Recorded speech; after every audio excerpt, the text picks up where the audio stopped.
আমরা হয়তো ঈদের জন্য সবাই প্রস্তুতি গ্রহণ করতেছি যার যার অবস্থান থেকে। মোটামুটি এখানে অনেকে আছেন যে ইয়াং জেনারেশন, মানে খড়গতি কিনে দেয় আড়দি ফাড়া, ফুঁদদি ফাড়া, সাম্যদি ফাড়া, ফিসদি ফাড়া, ইভেন নাম দিয়ে দিয়ে হোয়াল ফাড়া। কি ফাড়া? হোয়াল ফাড়া। এরকম আছে না নাই? আপনারা কিন্তু ভুলে গিয়েছেন আমাদের একটা আদর্শ আছে, সেটা কি লাকাদ কানা লাকুম ফি রাসূলিল্লাহি উসওয়াতুন হাসানাহ। রাসূলের আদর্শের চাইতে উত্তম কোনো আদর্শ নাই। আমরা এই রমজানুল মুবারকের পরে ঈদের আনন্দটা উপভোগ করব রাসূলের আদর্শের ভিতর দিয়ে। এখন রাসূলের আদর্শ কি? রাসূলের আদর্শ বলে আপনার পায়জামা টাকনুগিরার নিচে যেতে পারবে না। আপনার পায়জামা, আপনার প্যান্ট, আপনার জিন্স, আপনি যেটাই গাবার্ডিং কিনেন, পায়জামা কিনেন, চুজ কিনেন, প্যান্ট কিনেন, জিন্স কিনেন, যেটাই কিনেন, সেটা আপনার টাকনুগিরার নিচে যাওয়ার কোনো সুযোগ। কারণ হাদিস শরীফের মধ্যে আছে টাকনুগিরার নিচে যদি কোনো কাপড় যায় যেন ওই অংশ কোথায় গেল? জাহান্নামে।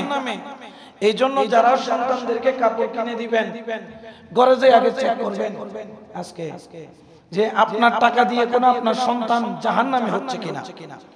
যদি হয়ে থাকে ওফুত কিন্ন অসুবিধা নাই, কয়বের 4 ইঞ্চি কি করে ফেলো, হাড়ি সিঁড়ি বের ঠিক করে ফেলো, কেটে ফেলো, না হলে আমি তোমাকে টাকা দিচ্ছি, তুমি আরেকটা প্যান্ট তুমি কিনে আনো।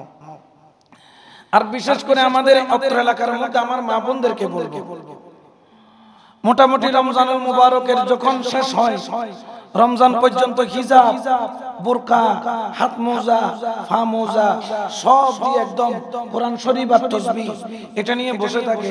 যখন রমজানের চাঁদ যখন সমাপ্তি হয়, যখন শাওয়াল মাসের নতুন চাঁদ উদয় হয়, সব কিছু ছেড়ে দিয়ে মোটামুটি ঈদের দিন সকালবেলা মেকআপ টেকআপ করে চুল টুল খোলা রেখে আর অনইসলামিক ড্রেস পরে এই বাড়ি থেকে ওই বাড়ি, ওই বাড়ি থেকে ওই বাড়ি, এই বাড়ি থেকে ওই বাড়ি, জীবনে হচ্ছে ডং ডং ডং ডং ডং।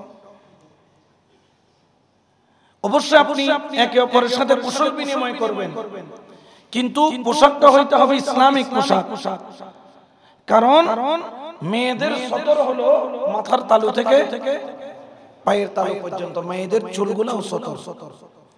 এখন আপনি যে আপনার মেয়েকে যে ঈদের আনন্দের ছাড় দিলেন, ছাড় দিতে গিয়ে আপনার একজন বালেক মেয়েকে আপনি তাকে চুল খোলা রেখে আপনার এই যে ইসলামিক অন্তত পক্ষে যেটুকু শালীনতা করলে, যেটুকু শালীনতা অবলম্বন করলে ইসলামকে রক্ষা করা হয়, ওই পরিমাণ শালীনতা যদি আপনি আপনার পরিবারকে যদি দিতে না পারেন, খেয়াল রাখেন, এটার জন্য কিয়ামতের ময়দানে আপনিও দায়ী হবেন। কারণ কি জানেন, কোন মেয়ে যদি বেপরদা হয়, ওই মেয়ে বেপরদা হওয়ার কারণে তার 4 গুরু জাহান্নামে যাবে।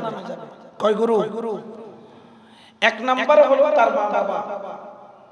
কিয়ামতের ময়দানে মা বাবা জান্নাতে যাচ্ছে, মেয়ে জাহান্নামে যাবে। আল্লাহকে বলবেন, আল্লাহ আমাকে জাহান্নামে দেওয়ার আগে আমার মা বাবাকে কোথায় দেওয়া হোক। কেন? বলতেছে কারণ আমার মা বাবা আমাকে ছোটবেলা থেকে ইসলামী পোশাক পরাই নাই। আর অজি এবারে টপ করিবে দেয়, সুস ফ্যান করিবে দেয়, অসুবিধা নেই, চুলকুলা রাখিয়ে লিপস্টিক লাগায়, ফেস পাউডার মেকআপ লাগায়, দরকার হইলে পার্লারে গিয়ে ফাউন্ডেশন মারি এসো, বুতি বের সুন্দর লন ভরিব, জগতে সুন্দর খন ভরিব। এরকম আছে না নাই? এগুলো বড় লজ্জার বিষয়, দুঃখের বিষয়। ঈদের দিন অধিকাংশ করে মহিলারা বেপরদা হয়ে যায়। মোটামুটি ইবলিস ছাড়া পাইতো ফল্লের দিন ইবলিস যায় রে মোটামুটি খোদা আজ তো শুরু। এই জন্য আমার মা বোনরা ঈদের আনন্দ একে অপরকে কৌশল বিনিময়, সালাম বিনিময় অবশ্যই আদায় করবে, কিন্তু বেপরদা হওয়া যাবে না। 1 নম্বর তার মা বাবা জাহান্নামে যাবে, কারণ বলবে আল্লাহ আমার মা বাবা আমাকে ইসলামী সংস্কৃতি শিক্ষা দেয় নাই। আল্লাহ ডেকে বলবেন আপনি ওনাকে দেন নাই কেন? এই জন্য আপনিও জাহান্নামী, আপনার মেয়েও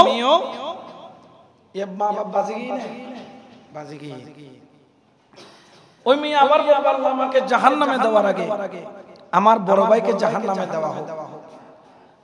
ওমা বদ্দা আবার কি যে বদ্দারাকে জাহান্নামে দিত। তখন আল্লাহ পাক রব্বুল আলামিন তার ভাইকে ডাকবেন যে তোমার বোন তোমার ব্যাপারে শিকায়ত করতেছে। ভাই বোনের কিন্তু একটা দায়িত্ব আছে, হক আছে বোনের প্রতি, ভাইয়ের যেরকম আছে ভাইয়ের প্রতি বোনের আছে। আমার কথাগুলো অনেকে তিতা লাগবে আজকে, কিন্তু আল হক মুররুন, হক কথা একটু তিতা, অর্থাৎ চিটিং এর ভাষায় কথা খোয়াশিয়ে সিরাতা খাইও না। যেকোনো তো খালাজর আছে, খালাজরের এক নম্বর ওষুধ হলো খোয়াশিয়ে সিরাতা। ইবের পানি কম করে দি কিসি বিয়ে রে আর ঘুরে বেলা আর মা আর আধা কাপ খাবাইতো। ইবে খাবানোর টাইম হইলে আর কত শরীর তলে লিখতাম, কত আরমালির বিসুদি লিখতাম, এত খানসাই ধরে বাইরে করে দেখা লাতিয়া লাতিয়া তো সুরা জ্বর উড়ে দেন না। তো আর কথাই কিন আমার কথাগুলো এই সুরা জ্বরের জন্য যাদের ভিতরে ভিতরে সুরা জ্বর আছে এদের জন্য তিতা হবে, কিন্তু যারা বুঝে তাদের জন্য মধুর চাইতেও মিষ্টি হবে। আমি আপনাকে এই কষ্টগুলা দিচ্ছি জাহান্নাম থেকে বাঁচানোর জন্য। বড় ভাইকে ডাকা হবে, ডাকা বলবে যে আল্লাহ আমার ভাইকে জাহান্নামে দেওয়া হোক। বলে কারণ কি? বলতে যে আমার ভাইও আমাকে কখনো শাসন করে নাই। আমার ভাই আমাকে বলতে তুমি আমাকে সুযোগ করে দাও, আমি তোমাকে সুযোগ করে দিব। পহেলা বৈশাখ আসলে আব্বা আম্মাকে তুমি আমার জন্য সুপারিশ করবে, আমি তোমার জন্য সুপারিশ করব। মঙ্গল যাত্রা নামের যে অমঙ্গল আমাদের দেশে প্রচলিত, এখন চৈত্র মাস প্রায় কি শুরু না শেষ হচ্ছে? শুরু। হ্যাঁ, আজকে মনে হয় যা সম্ভব 14ই চৈত্র মাঝামাঝি। কয়দিন পরে আবার দেখবেন যে আমাদের দেশে একটা আবার মঙ্গল শোভাযাত্রা আসবে, পহেলা বৈশাখ। অবশ্য পহেলা বৈশাখ পালন করবে, কে মানা করছে? পান্তা ইলিশ যত খাইতে মন চায় তত খান, কিন্তু ডিসি পার্কে গিয়ে আপনার এই যে বেহায়াপনা করে চলার এটার অধিকার ইসলাম কখনো দেয়। মঙ্গল যাত্রা নামের বানরের ছবি, সিংহের ছবি, ঈগলের ছবি, ফেঁসার ছবি, ইঁদুরের ছবি, তেল্লাসুরের ছবি, এগুলা বানাইয়া সারা বাংলাদেশের ছেলে মেয়ে একসাথে হয়ে রোডে রোডে ডং ডং ডং ডং করবে, এটা কখনো ইসলাম সমর্থন করে? অবশ্যই পহেলা বৈশাখ পালন করবে। কিভাবে? নামাজ দিয়ে শুরু করবে, মা বাবাকে সালাম দিয়ে শুরু করবে, দরুদ শরীফ দিয়ে শুরু করবে, তিলাওয়াতে কোরআন দিয়ে শুরু করবে, জিকির দিয়ে শুরু করবে, সত্য কথা বলে শুরু করবে, ইবাদত দিয়ে শুরু করবে, হাসি মুখ দিয়ে শুরু করবে। ইসলামী সুন্নতকে, রাসূলের সুন্নতকে পরিপূর্ণ অনুসরণ করে পহেলা বৈশাখ পালন করবে, এটাতে কোনো বাধা। তো এখন বদ্দায় হদ্দে পড়ে তুই আরো সুযোগ করে দিবে, আমি তোমার সুযোগ করে দিব। তুই তোমার বয়ফ্রেন্ডে যাবে, আমি আর গার্লফ্রেন্ড যাবে। একজন একজনকে কি দিতেছে? তো আমার বড় ভাই যদি আমাকে শাসন করতো আজকে আমি কখনো খারাপ পথে যাইতাম না। বড় ভাই চৈত্র মাসের গরমের মধ্যে কম্বল চাপায়, মোবাইল হ্যান্ডফোন লাগায় হ্যালো খাইছো। এই যে রাত্রে বেলা অশ্লীল কথাবার্তা বলতেছে, বোন দেখে আব্বারে না কইও, তুই যোগ্য করো, আমি তোমারে কি করছি? তাহলে ভাই বোনকে খারাপ পথে সহযোগিতা করতেছে, বোন ভাইকে খারাপ পথে সহযোগিতা করতেছে। আল্লাহ, আমি কখনো খারাপ পথে যাইতাম না যদি আমার বড় ভাই আমাকে শাসন করতো। এই জন্য আমাকে জাহান্নামে দেওয়ার আগে আমার বড় ভাইকে কোথায় দেওয়া হোক? বদ্ধ হয়ে যাবে জাহান্নামে। মা বাবা যাইবো, বড় ভাইও যাবে। এরপরে বলবো আল্লাহ আরো বাকি আছে। বলে কে? বলছে আমার আদরের জামাই, ওনাকে একটু আনা হোক। জামাই একবার তাবলীগ করে দে, দূরে দূরে দাড়ি। ওই 40 দিন মৃত্যু গিয়ে কিন্তু বউর কোনো খবর নাই। বউ গিয়ে টিটিসিএম টটো কোম্পানির ম্যানেজার। আল্লাহ আমার জামাইকে ডাকা হোক। বলে কেন? বলছে তারও কিছু বিষয়, আমি বরবাদের পিছনে তারও একটা কি আছে হাত আল্লাহ আমি এরকম অন ইসলামিক চলাচল সে কখনো প্রতিবাদ করে নাই। তার কাছে একটা বড় একটা ভয়ঙ্কর একটা অস্ত্র ছিল, শব্দ ছিল, যেই শব্দের নাম হচ্ছে তালাক। যদি কোনোদিন আমাকে বলতো যে তুমি এইভাবে চললে আমি তোমাকে তালাক দিব, ভয় লাগাইতো, আমি জীবনেও কোনোদিন এই খারাপ পথে যাইতাম, অশ্লীল কাপড় পরতাম, বেহায়াপনা করতাম না। আল্লাহ পাক রব্বুল আলামিন বলবেন কথা তো ঠিক আছে, তোমার আব্বা আম্মাও জাহান্নামী, তোমার বড় ভাইও জাহান্নামী, তোমার স্বামীও জাহান্নামী। এরপরে বলতেছে আদরের সন্তান তাকে জাহান্নামে দেওয়া হোক কেন? ওই যে ফাঁকি ড্রেস, লতা পাতা ড্রেস, বিভিন্ন ড্রেসের নাম আছে না, মাসাক্কালি, আরো কত কত নাম, এক এক ড্রেসের নাম শুনলে মোটামুটি স্টক করা লাগে। এগুলো ইম্পোর্ট হয় ইন্ডিয়া থেকে। এই ড্রেসগুলোর নাম আছে জি বাংলা, স্টার জলসা, এই চ্যানেলগুলোর ভিতর দিয়ে মহিলাদের মাথায় ঢুকে। এবার মোটামুটি টেডি বাজারের শুরু থেকে শেষ পর্যন্ত ওই ড্রেস যতক্ষণ পাই নাই মোটামুটি উনি কি হন নাই। এখন ছেলে নেট থেকে বের করছে, আম্মা এখানে আছে ড্রেস, তোমাকে পরলে বেশি সুন্দর লাগবে। আল্লাহ, আমার সন্তান যদি বলতো মা আপনি যদি এই ধরনের ঈদের কাপড় পরেন আমি কালকে থেকে আপনাকে আর মা ডাকবো, তাহলে ওই মা পরিবর্তন হতে বাধ্য। ওই মাকেও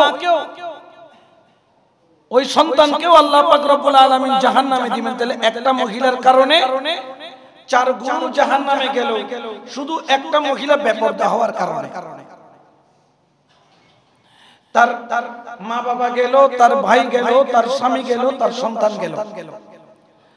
তাহলে আপনি বলেন আপনার কন্যা সন্তানকে বা আপনার পরিবারকে, আপনার বিবিকে, আপনার বোনকে, আপনার মায়ের জন্য আপনি কি ধরনের পোশাক চুজ করবেন? ঈদের আনন্দ ভাগাভাগি করা মানে অশ্লীল কাপড় পরার নাম ঈদের আনন্দ হতে পারে না। আমার এই কথাটা অনেকের কি লাগবে, খারাপ লাগবে। তো আজকে গিয়ে আপনারা এটার ব্যাপারে সতর্ক থাকবেন। আল্লাহ পাক রব্বুল আলামিন আমাদেরকে ঈদের আনন্দটা আমাদেরকে ভাগাভাগি করার শরীয়তের পন্থা অনুযায়ী আল্লাহ আমাদেরকে সেই তৌফিক দান করুক, বলেন আমিন। একটু দরুদ শরীফ পড়েন, সালাতুন ইয়া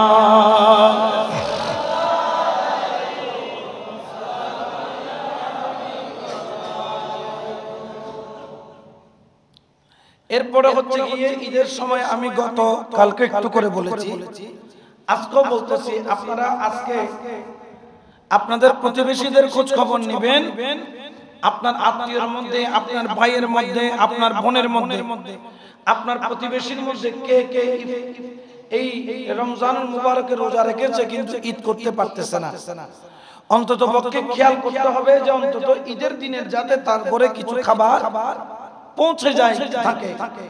কারণ রাসূল করিম সাল্লাল্লাহু আলাইহি ওয়াসাল্লাম তিনি বলতেছেন, হযরত আব্বাস রাদিয়াল্লাহু তাআলা থেকে রওয়ায়াত করা সামিতু রাসূলুল্লাহ সাল্লাল্লাহু আলাইহি ওয়াসাল্লাম ইয়াকুলু লাইসাল মুমিনুনা আল্লাযিনা ইয়াশবাউ ওয়া জারাহু, যেই ব্যক্তি, রাসূল পাক বলতেছেন ওই ব্যক্তি কখনো মুমিন নয়, ওই ব্যক্তি কখনো মুমিন নয়। আল্লাযী ইয়াশবাউ ওয়া জারাহু জাইউন ইলা জামবিহি, বলতেছে যে নিজে পেট পুরে খায় কিন্তু তার প্রতিবেশীর খবর নেয় না, নিজে আনন্দে খায়, নিজে পেট পুরে খায়, নিজে পেট ভর্তি করে খায় কিন্তু তার প্রতিবেশীর কোনো খবর নেয় না, ওই ব্যক্তি কখনো মুমিন হতে পারে। কারণ আপনার আশেপাশের 40 ঘর, কয় ঘর? 40 ঘর আপনার আত্মীয়, আপনার প্রতিবেশী, আপনার স্বজন, যদিও বা তার সাথে আপনার কোনো পরিচয় নেই, কিন্তু আশেপাশের 40 ঘর আত্মীয় বানায় দিয়েছেন কে?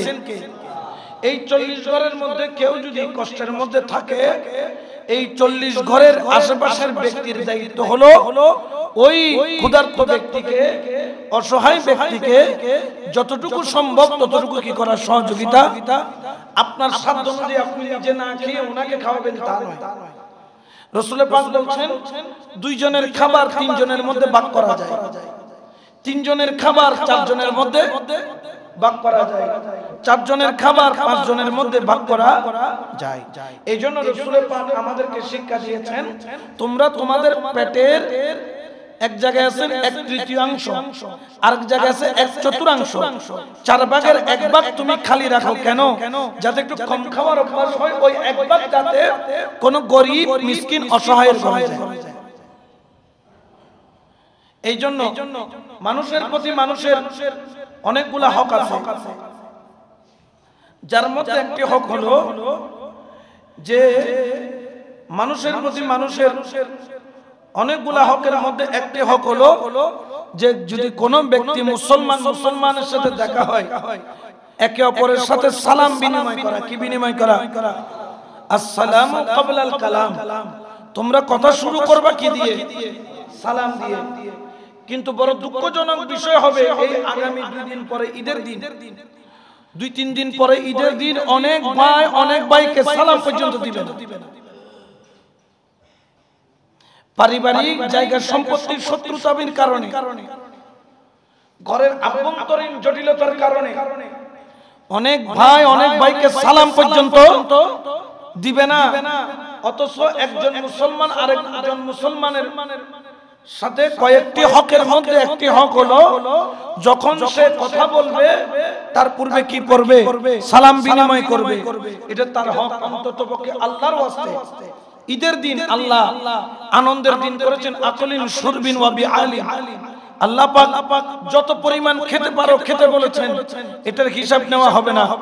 শুরবিন, তুমি যদি এই ঈদের দিন তুমি যদি কোন ধরনের পানাহার করতে চাও, শুরবিন মানে শরবত পান করতে চাও, যত খাবা মিষ্টান্ন যত খাবা এগুলোর কোনো হিসাব। ওয়া বিআলিন, তোমরা আনন্দ করো, তবে আনন্দটা শরীয়তের বাইরে যাওয়ার কোনো সুযোগ নাই। এখন কি করা হয়? আনন্দ তো করে যে ওই যে রোডের মাথায় বড় বড় দুটো দান বাক্স টেললে সাউন্ড বক্স পেয়ে যাবো ঈদের দিন। এটা নাকি আনন্দ। সাউন্ড বক্স একটা নিয়ে এমপি এই একটা লাগাই দিয়ে মোটামুটি হিন্দি গান দিয়ে রোডের মাঝখানে ছেলেরা নাচে। এই ধরনের কিছু আনন্দ ইদানিং দেখা যাচ্ছে।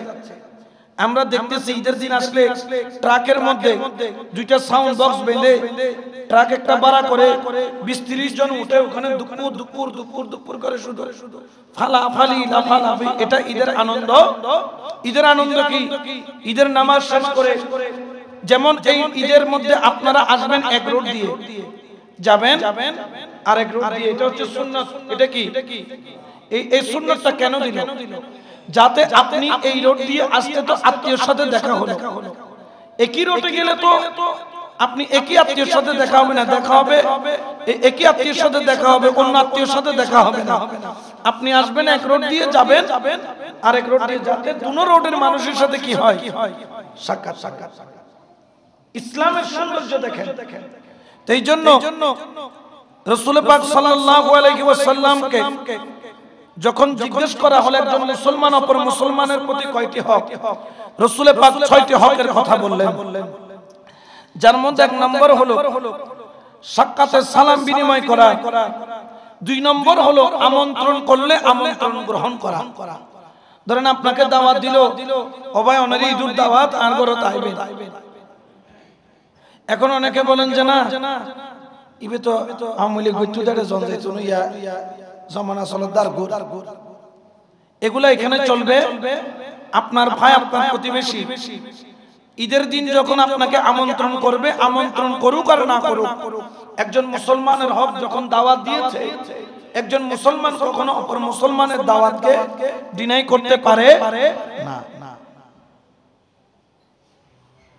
যেমন একদিন মুসবে আমাদের বাড়িতে গেছে, এখন যাওয়ার পর আমার বই না পারে হুট করে হঠাৎ তো সঙ্গ হইব আর বাড়িতে গেলে নাই 10 মিনিট বইবে হতে না হুজুর এক জায়গা ওয়াদা দিতে এক জায়গা ফদ্দ করে দেয়, এটা জায়গাটা আত্মন জায়গার উপস্থিতন করবি, যদি না যাইতে অসুবিধা হয়েছে ভাই ওয়াদা দিই। তাহলে উনি যে আমন্ত্রণ করেছেন ওনাকে বিশ্বাস করে উনি তার ওয়াদা পালন করার জন্য উনি আমাকেও সন্তুষ্ট করেছেন, আবার ওদিকেও কি করেছেন? ব্যালেন্স করা। তো 2 নাম্বার, একজন মুসলমানের হকের মধ্যে যখন নিমন্ত্রণ করবেন, দাওয়াত দিবেন, আপনার দাওয়াত কবুল করবেন। আর বিশেষ করে ছোট ছোট বাচ্চারা যারা আছে ঈদের আনন্দ তো তাদের জন্য, তারা মোটামুটি পুরা বাড়ি আমাদের বাড়িতে গেলে মোটামুটি সেমাই চিনি তারা খাবে না, তারা হবে তো আর সেমাই চিনি খাইতো না, আর সালাম করছে, আর সালামে কি করো? সেমে চিনি বোধ খায় আর কম পড়তো না আর কি দাম ঈদের সালামি দাম। যারা দিবের মতো সামর্থ্য আছে ইতারা খুশ হচ্ছে বান্ডিল গরমে রায় দিবেন এই তারা আনন্দ খুশি। বাচ্চাদের দিকে এটা সুন্নত বটে, হাদিয়া দেওয়া সুন্নত, বাচ্চাদেরকে হাদিয়া দিবেন। এরপরে 3 নম্বর হচ্ছে কোন ব্যক্তি যদি আপনার কাছে কোনো ভালো উপদেশ চায় আপনি তাকে ভালো একটা কি দেওয়া উপদেশ দেওয়া। যেমন আমি বাড়িতে একটা বিল্ডিং করবো, আমি জিজ্ঞেস করলাম মুসা ভাই রড কোন লাগাই, বিএসআরএম লাগাইনি ভাই জিপিএস লাগানো এবে ভালো রড, তাহলে একটা উপদেশ এই যে আমাকে একটা ভালো পরামর্শ দিল। আপনার কাছে যখন কেউ আসবে যে আমি এই কাজটা করব এখন কেমনে করতে পারি, আপনি পারলে তাকে একটা ভালো পরামর্শ দিবেন, না পারলে বলবেন যে ভাই এই সম্পর্কে আমার কোনো কিছু জানা নাই। ভালো উপদেশ দেওয়া, যখন কোনো ব্যক্তি যখন কোনো উপদেশ চাইবে তাকে ভালো উপদেশ দেওয়া, এটা হচ্ছে একজন মুসলমান অপর মুসলমানের হক। 4 নম্বর হচ্ছে কেউ যখন হাসি দিবে আলহামদুলিল্লাহ বলা। কি বলা? আলহামদুলিল্লাহ বলা। এবং যিনি শুনবেন আলহামদুলিল্লাহ এটা তিনি যেন তার এই আলহামদুলিল্লাহ শব্দের জবাব দেয়। এই আলহামদুলিল্লাহ শব্দটা হাসির মধ্যে কেন এসেছে জানেন? কারণ সর্বপ্রথম বাবা আদম আলাইহিস সালামকে যখন আল্লাহ তৈরি করলেন, তৈরি করার পরে আদম আলাইহিস সালামকে আল্লাহ পাক সর্বপ্রথম রূহ নিক্ষেপ করেছিলেন। তো রূহটা সামনে দিয়ে ঢুকে পিছন দিয়ে বেরিয়ে গেছে। বেরিয়ে গিয়ে আল্লাহকে বলতেছি, আল্লাহ আমি রূহকে কোথায় পাঠাচ্ছেন? এখানে তো অন্ধকার, থাকার কোনো জায়গা নাই। আল্লাহ কি করলেন? আদমের ভিতরে একটা নূর দান করলেন। সুবহানাল্লাহ। অনেকে বলছেন এই নূর হলো নূরে মুহাম্মাদি সাল্লাল্লাহু আলাইহি ওয়াসাল্লাম। এই নূর যখন দান করলেন, এই নূর যখন বাবা আদম আলাইহিস সালাতু ওয়াস সালামের কলব মুবারকের প্রতি নিক্ষেপ করলেন, তখন আদম আলাইহিস সালাতু ওয়াস সালামের রূহ এত জোরে দৌড় দিছে নাকে দিয়ে ঢুকে হৃদয়ের মধ্যে চলে গেছে। অতি দ্রুত যখন নাকে দিয়ে ঢুকলো আদম আলাইহিস সালামের একটা হাঁচি চলে আসলো এবং উনি সঙ্গে সঙ্গে বললেন আলহামদুলিল্লাহ। প্রশংসা করেছেন কার? আল্লাহ। এবং আলহামদুলিল্লাহ বলেছেন। এই জন্য আমরা এখনো হাসি দিলে কি বলি? আলহামদুলিল্লাহ বলি। এবং এই আলহামদুলিল্লাহ শব্দ আল্লাহর এত পছন্দ, এই জন্য আমরা প্রত্যেক নামাজ শুরু করি আলহামদুলিল্লাহি রাব্বিল। আসমান আর জমিনকে এক পাল্লায় তুলে রাখলে আলহামদুলিল্লাহ শব্দের বরকত আরো বেশি। এরপরে 5 নম্বর হলো কোন ব্যক্তি যদি অসুস্থ হয় তাকে দেখতে যাওয়া। আর এটা ধরে না যদি কিটুয়াই টিয়া তুয়াই অসুখ ঈদের তো টিয়া লাইব। এখন যদি টিয়া তুয়াই তাহলে ডরে কি করতে না যায়, চাইতো না যায় না। আপনি হাত দিয়ে যতটুকু পারেন দিবেন, না পারলেও সুবিধা নাই।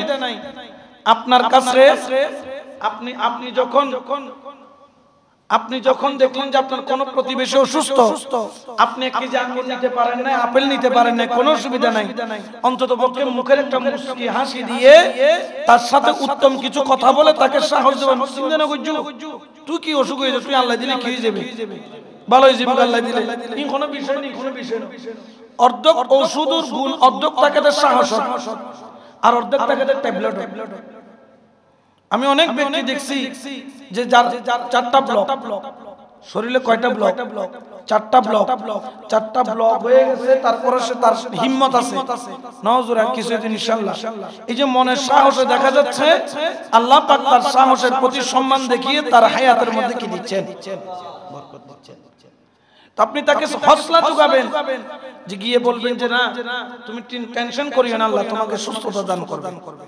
এরপরে 6 নম্বর হচ্ছে কোন ব্যক্তি যদি মৃত্যুবরণ করে তার জানাজায় কি হওয়া, উপস্থিত হওয়া। একজনকে বললাম আমার মারা গেছে, চলেন জানাজায় যাই। ই তখন দোজর কিলে যাইতাম, যাইলে যা, না যাইলে না যা। ইবেন আমি যে জানাজা, যাইলে যা, না যাইলে না যা। ইবেন নাম কি? জানাজা। হয়তো ইবে খন কিতাব পেয়ে দেখো বলদি ফতোয়ায়ে বুড়ো বুড়ি, ফতোয়ায়ে বুড়া বুড়ি, যাইলে যা, না যাইলে না যাইবেন নাম হইলি জানাজা। তো আপনারা কোন ব্যক্তি যখন মারা যাবে অবশ্যই এলাকার মানুষের উচিত তার জানাজায় কি হওয়া, উপস্থিত হবে। এগুলো হচ্ছে একজন মুসলমান অপর মুসলমানের প্রতি 6টা হক। তাহলে আজকের আলোচনা আপনারা যারা শ্রবণ করলেন আপনাদেরকে ফিতরা সম্পর্কে বলেছি, একটু ইসলামী লেবাস সম্পর্কে বলেছি এবং আপনাদেরকে একজন মুসলমান অপর মুসলমানের হক সম্পর্কে বলেছি। আল্লাহ পাক এই আলোচনাগুলো থেকে শিক্ষা নিয়ে নিজের ঈমান আমলকে মজবুত করার তৌফিক দান করে বলেন আমিন। এবং আপনাদের খেদমতে আরো জানাই, ঈদুল জামাত কোন দিব না,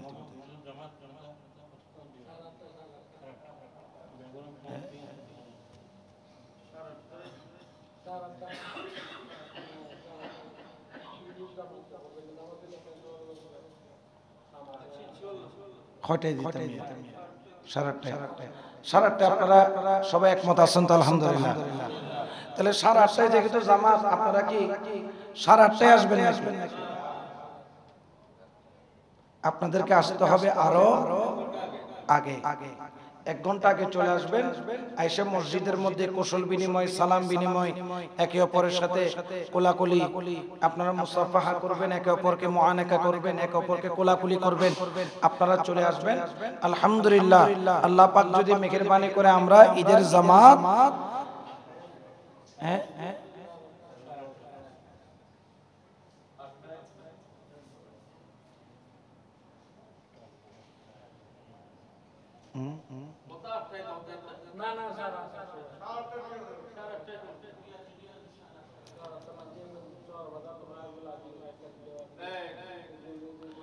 তাহলে আল্লাহর হুকুম হলে আমরা, আল্লাহর মেহেরবানি হলে 8:30 আমরা ঈদুল ফিতরের আমরা নামাজ আমরা আদায় করব। আল্লাহ পাক যেন ঈদুল ফিতরের হক আদায় করার, রমজানের পরিপূর্ণতা তৃপ্তি নিয়ে, ঈদের আমেজ নিয়ে যেন আমরা এই আল্লাহর ঘর মসজিদে ঈদের জামাত আদায় করতে আসার তৌফিক দান করে বলেন আমিন। তাহলে ঈদের জামাতে আসার আগে কিছু কাজ আছে, যেমন আপনার 1 নম্বর কাজ হচ্ছে আপনার অবাঞ্ছিত লোমগুলা ছেটে ফেলা।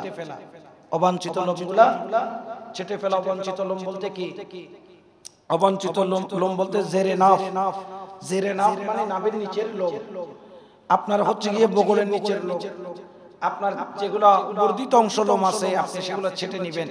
অনেকে চুল কাটেন, অনেকে দাড়ি কাটেন, মোষ ছোট করেন। যেগুলা শরীয়তের বিধান অনুযায়ী এগুলো আপনারা কি করবেন? আদায় করবেন। যেমন নখ কেটে নেওয়া, নখ কি করে নেওয়া? কেটে নেওয়া। এবং খেয়াল রাখবেন আপনারা যখন ঈদে আসবেন, যদি ঈদের জামা না কিনেন তাহলে আজকে গিয়ে আপনার যে ঈদের জামাটা আপনি পরবেন অন্তত ধুইয়ে একটু মার দিয়ে সুন্দর করে পরিপাটি করে আয়রন করে ফেলবেন, করে রেখে দিবেন ঈদের দিন, যাতে আপনি নতুন জামার আমেজটা পান। কারণ ঈদের দিন নতুন জামা পরাটা সুন্নাত। নতুন জামা পরাটা কি সুন্নাত। নতুন জামা না থাকলে পরিষ্কার কাপড়, যাতে আপনি পুরান ধরেন একটা পরে চলে আসবেন না। আপনি যে কাপড়টা পরে ঈদের নামাজ পড়বেন ওই কাপড়টা যেন পরিষ্কার পরিচ্ছন্ন হয়, সুন্দর করে আয়রন করে রাখবেন। যদি আপনার ধরেন আপনি কিনছেন শার্ট, আপনি কিনছেন গেঞ্জি, আপনি সেটা পরে নামাজ পড়বেন না, পড়বেন পাঞ্জাবি পরে। তো যে পাঞ্জাবি পরে পড়বেন ওই পাঞ্জাবি যাতে পুরান না হয় বা আধোয়া না হয়, পরিষ্কার পরিচ্ছন্ন করে আয়রন করে ওটা পরে ঈদের ময়দানের দিকে আপনারা চলে আসবেন। এরপরে হচ্ছে গিয়ে মনে মনে তাকবীর পড়তে পড়তে আসা। বড় করে নাই, ঈদুল আজহার মধ্যে পড়ি কি করে বড় করে, আর ঈদুল ফিতরের মধ্যে ছোট করে মনে মনে পড়ে আমরা তাকবীর পড়তে পড়তে আসবো। আর আসার পথে যাদের সাথে সাক্ষাৎ হবে আমরা মুসাফা করব, কোলাকুলি করব, ঈদের সালাম বিনিময় করব। এরপরে হচ্ছে আতর খুশবু লাগানো। আতর আর খুশবু লাগানো, আপনারা আতর আর খুশবু লাগাবেন, এটা হচ্ছে সুন্নাত। আতর আর খুশবু লাগানো কি সুন্নাত। এরপরে ঈদের নামাজ আদায় করার পরে যদি আপনার মা বাবার কবর যদি থাকে ওনাদের কবর জিয়ারত করা, আর যদি মা বাবা হায়াতে থাকে তাদের কি করা? কদমবুসি করা। এটা হচ্ছে গিয়ে দায়িত্ব। আপনার মা বাবার কদমবুসি করবেন, বের হয়েও করবেন, বের হতেও করবেন, এবং এখান থেকে ঈদের নামাজ আদায় করেও করবেন। আপনারা আদায় করবেন। এইভাবে ঈদের সৌন্দর্যটা আপনারা রক্ষা করবেন। এবং ঈদের দিন আমেজের দিন, আনন্দের দিন। বাচ্চারা ভুল ত্রুটি করলে তাদেরকে কোনো বকাঝকা করবেন না। ইনাদেরকে একটু রুখসাত, আপনারা একটু রুখসাত দিবেন, একটু ছাড় দিবেন ঈদের। তবে আনন্দটা যাতে অশ্লীলতার দিকে না যায়, এটা একটু খেয়াল রাখতে হবে। তো এই জন্য আপনারা ঈদের এইসব প্রস্তুতিগুলা গ্রহণ করে আপনারা সবাই চলে আসবেন ঈদগাহের দিকে, ময়দানের দিকে ইনশাআল্লাহ। ওয়া তাবারাক ওয়া তাআলা আল্লাহ পাক যদি মেহেরবানি করেন আমরা ঈদের নামাজ সবাই একসাথে আদায় করব। আল্লাহ আমাদেরকে যাতে রমজানের 1 মাস রোজা রাখার পরে আল্লাহ পাক রব্বুল আলামিন আমাদেরকে যাতে ঈদের জামাত আদায় করার যাতে একসাথে তৌফিক দান করে, বলেন আমিন। অনেকে আছেন ঈদের জামাত আদায় করে না, এমন অনেক মানুষ আছে। খবরদার এরকম যেন না হয়। কারণ কি জানেন, ধরেন আপনি সারা মাস চাকরি করলেন, একটা বেতন আছে না, বেতনটা কখন নেই? মাসের শেষে। এই সারা মাসের রোজার বেতনটা নিয়ে যাব ঈদগাহের থেকে। ঈদের নামাজ আদায় করে সারা মাস যে ইবাদত করছি এটার জাযা, পুরস্কার দিবস এটাকে বলা হয়। এই ঈদের নামাজটাকে বলা হয়, ওই যে দেখেন না অলিম্পিক যখন খেলা হয় 90 মিনিটের খেলা হয়েছে, যেই দল জিতে ওই দলকে একটা পুরস্কারের জন্য মঞ্চ বানানো হয়, মঞ্চ বানিয়ে পুরস্কার দেওয়া হয়। আর আল্লাহ এই রমজানুল মুবারকের 30 রোজার পুরস্কার হিসেবে আমাদেরকে একটা পুরস্কারের মঞ্চ দিয়েছেন, সেটা হচ্ছে ঈদুল ফিতরের নামাজ। এবং খেয়াল রাখবেন যে অনেকে ঈদুল ফিতরের নামাজ পড়তে আসে, কিন্তু তারা অনেকে ফজরের নামাজ পড়ে না। শুধু ঈদের নামাজ পড়লে ফজরের নামাজ ফরম পড়তে এরকম কিন্তু না। আপনারা ঈদের নামাজের আগে অবশ্যই ফজরের নামাজ পড়ে আসবেন, পড়ে ফেলবেন। যদি কোনো কারণে পড়তে না পারেন ঘর থেকে হলেও পড়ে আসবেন। কারণ ঈদের দিন ঈদগাহে ওই 2 রাকাত যেটা আমরা নামাজ আদায় করব, ওই 2 রাকাত নামাজ বাদ দিয়ে আর কোন নামাজ পড়া জায়েজ নাই। অনেকে বলেছেন জায়েজ নাই, অনেকে বলেছেন উচিত নয়। তারপরেও অনেকে ফজরের নামাজ না পড়ে আসেন। আমরা মাঝে মধ্যে 2 মিনিট টাইম দিই, কারণ ফজরের নামাজ না পড়লে আপনার ঈদের নামাজ আল্লাহর দরবারে কবুল হবে না। তো অনেকে মনে করেন যে শুধু ঈদের নামাজ পড়লে হয় না, আপনারা অবশ্যই ফজরের ওয়াক্তে ফজরের নামাজ পড়বেন। ওই দিন তো মুসল্লি পাওয়া যায় না, এক কাতারে হবে কিনা সন্দেহ আছে সকালবেলা ঈদের দিন। তো এই জন্য আপনারা বা জামাত ফজরের নামাজ পড়বেন, অথবা আপনি ঘরে পড়লে ঘরে পড়বেন, যেখানে পড়েন পড়ে তারপরে উচিত নয়। আমরা মাঝে মধ্যে অনেককে ফজরের নামাজ পড়ার সুযোগ দেই যে পড়ে নেন, কিন্তু রাসূল পাকের হাদিস আছে ঈদের জামাতের আগেও কোনো নামাজ নাই, ঈদের জামাতের পরেও কোনো নামাজ না, ঈদগাহের মধ্যে আর কোনো নামাজ হবে না। তারপরেও কিন্তু ফজরের নামাজ না পড়লে কি আপনার ঈদের নামাজ হবে না। এই জন্য সুযোগ দিয়ে আপনারা ঈদের নামাজটা পড়ার আগে ফজরের নামাজ আদায় করে আসবেন। আল্লাহ আমাদেরকে সেই তৌফিক দান করুন।